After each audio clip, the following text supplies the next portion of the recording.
Hello and welcome to ZOE Shorts, the bite-sized podcast where we discuss one topic around science and nutrition. I'm Jonathan Wolfe, and today I'm joined by Dr. Sarah Berry. And today's subject is eating rate. Which is really just a fancy way of saying how fast we eat our food. So does that have any impact on our health? Indeed it does, Jonathan, and there's a lot more to eating rate than just how it interacts with our weight. Quick, let's get into it then. Or should I say, slow.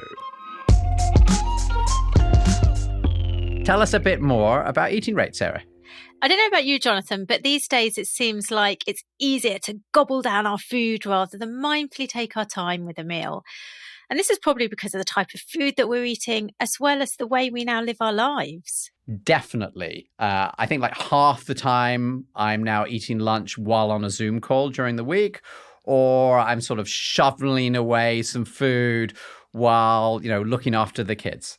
That sounds familiar to me as well. And I think it's really an unfortunate reality of just how busy many people's lives are now.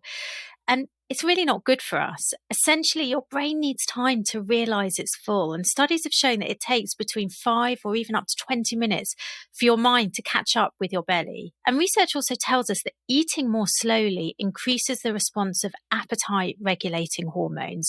So these are hormones that tell us how full or how hungry we are. One study with children found that 42% of children whose parents reported that they ate quickly were also overweight. And these children were also more likely to show overeating behaviours according to what their parents reported. So in a nutshell, Sarah, you're saying eating faster makes it much easier for us to continue eating, even when we're not actually hungry anymore? I believe so. And interestingly, it seems that tendency to eat slowly might be something we inherit from our parents, partly from replicating their habits and partly due to the food choices that we make based on what our parents brought us up to eat. It makes sense that eating faster means taking in more energy, and the research backs us up. In our ZOE Predict 1 study, we saw that faster eaters ate on average 120 calories more per day than the slow eaters. And other trials suggest that reducing your eating speed by around 20% can lead to a reduction in energy intake of around 15%. Well, that all sounds a bit magical. And I have to say, Sarah, that always makes me very suspicious now after like 6 years of ZOE. So if I eat more slowly, will I really magically lose lots of weight? Okay, so there hasn't been loads of research on this. And I think this is what makes it really exciting to be a nutrition researcher at a time where we're only just really unraveling all of the evidence. But what has been shown is that there is a link between eating rate and there is a link between the risk of developing obesity. So, for example, research from Singapore published in 2020 suggested that people who self-report a fast eating rate carried on average 5 kilograms more body weight than slow eaters. And they ate also on average an extra 105 calories per day. The researchers also found that the fast eaters had a larger waist circumference by about 3 centimeters, which we know is really important in terms of our metabolic health. And fast eaters were also more likely to develop overweight, and particularly abdominal weight. So this is the weight particularly around your belly, which is linked to having more visceral fat, which is a type of fat that sits inside your abdominal walls and surrounds all of your organs. Now, this study wasn't a one-off though, Jonathan, and there has actually been lots of other studies that have shown an association between how quickly you eat and excess body weight. Well, that is interesting, and I would say surprising. I'm assuming that then has plenty of knock-on effects for our overall health. If so, can you sort of take us through what that means for these different areas? Yeah, so the first major area is your cardiometabolic health. So that's, heart and blood vessels and also things like strokes and things like that, right, Sarah? Yeah, that's correct. And in 2017, a cardiologist from Hiroshima University in Japan studied more than 1,000 people over 5 years to figure out the relationship between eating rate and something called metabolic syndrome.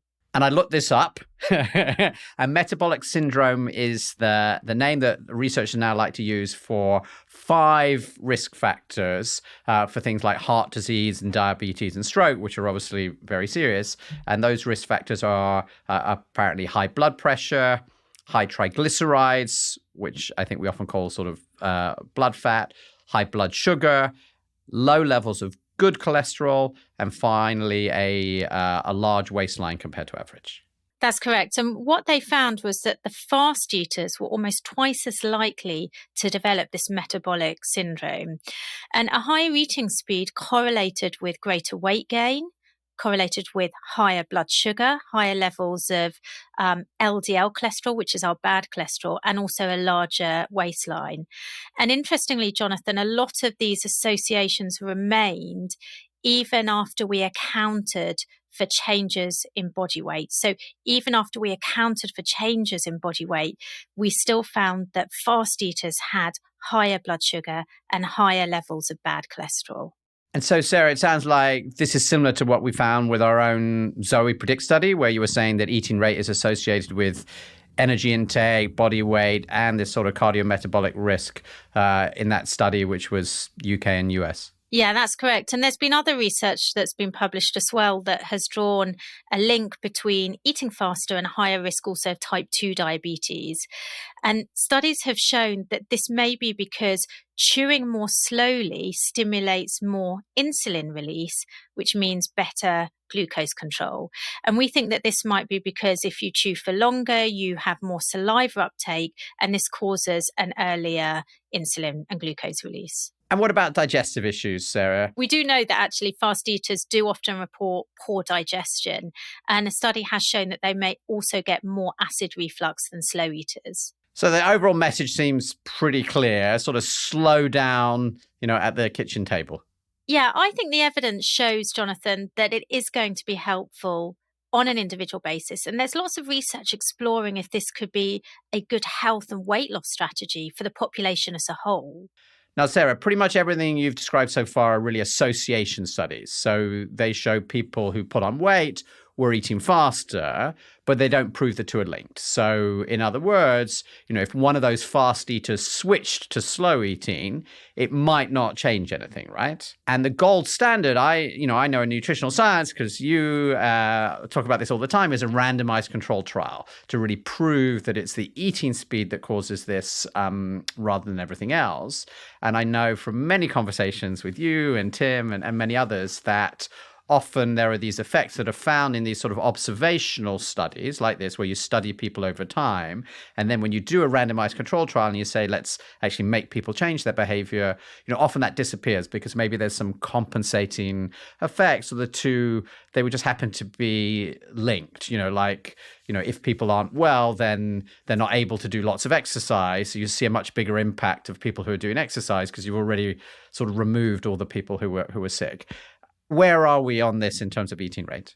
Yeah, so I think you're right, Jonathan, in saying a lot of the evidence is this association evidence. But what that does is it does give us as researchers that kind of first clue that something interesting is going on. And there have been a small number of these interventional studies, particularly ones that point to interesting mechanisms. So, for example, even in our own ZOE data, we do see that if we look at fast eaters and slow eaters, those that are eating their meals fast do have a higher glucose response compared to those that are eating their meals slow. And this is immediate real-time data that we're collecting. We also know from a study that was conducted in 54 teenagers, those who slowed down their eating rate, which was by waiting 30 seconds between each bite, which I think is quite hard to do, they lost a significant amount of weight after 1 year. And I think this is what would be really interesting to explore. And I really hope we can explore this in our ZOE Predict data. So in addition to this study with teenagers, another example of a study that found that when female volunteers slowed down their eating speed, they ate on average 60 fewer calories per meal. Now, interestingly, they also felt more full than the people who were eating faster, who ate more calories. That is really interesting. So how do we change our eating rate in practice? I mean, is it as simple as saying sort of chew more slowly, or do I need to wait 30 seconds between each bite? So I think it depends on what's easy for you. There are other ways too. So firstly, a study from China found that people cut their calorie intake by over 10% if they chewed their food 40 times instead of 15 times. And this is because it had double the benefit of allowing those appetite regulating hormones that tell us how hungry we are or how full we are to kick in. And the saliva will begin to this whole digestive process for you. But this can be quite tricky, I think, to chew 40 times every mouthful. So another tactic that I think might be a little bit more achievable for everyone is just to put your cutlery down between each mouthful of food. So I don't know about you, Jonathan, but if I'm having a sociable meal or I'm out with friends deep in conversation, then I eat a lot more slowly because I'm putting my cutlery down, taking part in that conversation and slowing down naturally the rate I'm eating that way. So I have to say, the idea of on top of that, like putting my cutlery down between each mouthful of food seems a bit crazy. So I do prefer some of the other tips that we found in our research. So one of them I thought, which made a lot of sense to me, is you might want to try not eating in front of screens when you're a lot more likely to be eating mindlessly and quickly and sort of shoveling it in and not thinking about it. Drink water during the meal, so that's sort of that's a way to interrupt, right? Versus somebody who's just not drinking anything. Take smaller bites, and don't wait until you're completely famished to eat, which I thought was interesting, because if you're completely famished, then you are sort of really shoveling this in, and the idea that you're doing good by waiting, might actually be balanced out. So what about? I mean, all of this leads me to think about the texture of food. And I'm sort of assuming that this can play a big role. And I think that naturally makes me start to think about how the texture of food is so transformed with today's sort of ultra-processed food. Is there any science on this? So I think that the texture of food is actually really important when we consider the health effects of foods. And I think it's really important to consider now, given that over the last 50 years or so, the texture of much of our food has changed with all of the new processing techniques. And it's not something I think we give enough attention to. And interestingly, there was a recent study that was only published last year that looked at the relationship between eating rate and food texture, as well as the level of processing of the food. Now, it has been argued by some people that part of the reason that heavily processed food is linked with weight gain is because it's really energy dense. So it's in a small package packed full of calories. So therefore we eat more calories in a short period of time. Now, I'm quite skeptical whether this is the main reason why heavily processed food is bad for us, because I think there's other possibilities. And really interestingly, this study found that hard, minimally processed, so unprocessed food, and also hard, heavily processed food was consumed slower overall. Okay, so the hard food, whether it was processed or unprocessed, was consumed slower overall compared to soft food. So hard, minimally processed foods in this case were classified as rice, which you might find hard to believe, Jonathan, is classified as hard. Yeah, but you we'll definitely get got on to to be what soft nutritional. is. You got to be a nutritional scientist and think that rice is a hard food. But okay, keep going. Okay, well, let me tell you what soft food is in a minute, and then we'll see. Fresh, crunchy veg was also classified as hard as well. Now, hard, heavily processed food included like fries, vegetable crisps or chips. Now, what was interesting, more calories were consumed when people ate the soft food, and this was regardless of whether it was minimally processed or heavily processed soft food. And by soft food, we mean things like instant mashed potato, fish bites, and fruit yogurt. Got it. So it's like practically a liquid is the ultra processed. That's interesting, because I was just thinking about the difference between going and eating a meal from McDonald's and eating something that was more like a whole food in the way that our ancestors, any meal would have been until 100 years ago, right? Where it would have been lots of plants, and which are like beans and lentils and, sweet potatoes, any of these things, which are actually relatively crunchy. They're fibrous, it's going to take quite a long time to chew and bite. And so I thought you were going to push us towards this thing that these foods that we eat seem incredibly soft, and I think it's related to having sort of no fiber in them. And it sounds like actually in this study, you're not even that far. You're even just saying within ranges of things which are already quite processed that you're seeing this difference.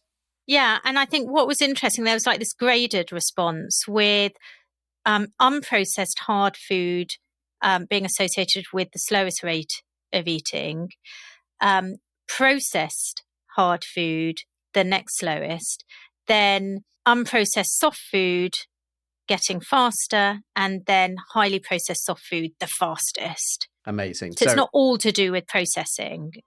It's that also the texture of the food. So Sarah, you've sort of given us this whistle-stop tour of this new area of scientific research. What's your verdict? So my verdict is that this is a really exciting area of research that I'd love to explore further. And I think whilst there isn't interventional evidence to show definitively that people who eat fast, if they slow down the rate that they're eating, improve their weight, improve other health measures, I think that the evidence is interesting enough to suggest that we should look into it further. And I think it also really highlights an important area that we often talk about, Jonathan, about how we should think not just about the food that we're eating, but the way in which we're eating it, which we call our dietary habits. So we've talked before about the importance of thinking of the time of day that we're eating, about fasting. So our eating windows, for example, and I know that we often talk about intermittent fasting. So, eating in a shorter period of time. And this is just one of those other factors that I think is really interesting that we might want to consider when we think about our eating habits. I think it's really interesting that it seems to have come through so clearly in the data and like in our own ZOE data as well as elsewhere. And I'm also struck that we can easily become quite divorced from our own sort of body signals about are we hungry, are we not hungry, and that there's a lot of really clever nutritional scientists who've been building food products that sort of trick us past these points, that make things, there are things that are just so hyper palatable, which again, it's in the same area, right, of sort of getting us to do things we don't want.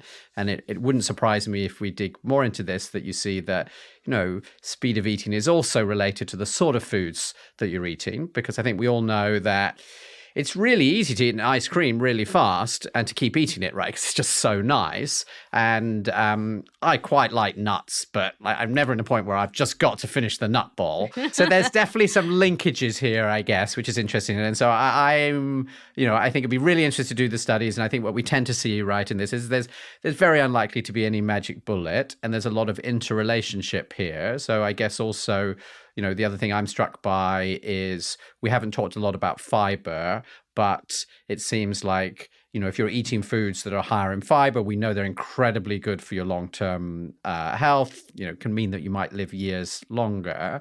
And I could see that the sort of foods that are higher in fiber are generally not hyper palatable, like ultra processed foods. You probably have to chew them a bit more. So you can see how these things might work together or in the opposite direction, right? You're going to somewhere selling you fast food, you don't need to chew any of this, and therefore you can be sort of it sort of feels like you're either in a good place or you could potentially be in a doubly bad place where the food isn't very good for you and you're going to find it easy to sort of eat it very fast and overeat. Yeah, and I think we know that fiber-rich foods tend to be not very energy dense. So if you were to have two equal weight foods, but one had a lot of fiber in it, you'd have to actually consume probably 3 or 4 times as much of that food to get the same amount of energy as you would from a balanced weight meal that had little fiber in it. I think as well, Jonathan, do you know what's really fascinating thinking about eating rate, the speed in which we're eating, is thinking about how we're eating now. And I'd be really interested to know whether people's eating rate has changed pre versus post COVID in terms of how many people now are working at home, are doing exactly what you said earlier that you do, which is you wolf down your food either between at a Zoom meeting or on a Zoom meeting. Yet typically when we were physically in an office environment, I think we would block time off because we knew that we had to either go and physically get food or we would be less or more self-conscious about eating it, I think, in front of people during a meeting. So I do wonder whether that's changed. That'd be really interesting to look at.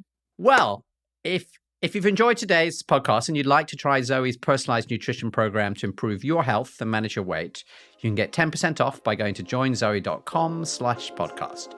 I'm Jonathan Wolf. And I'm Sarah Berry. Join us next week for another ZOE podcast.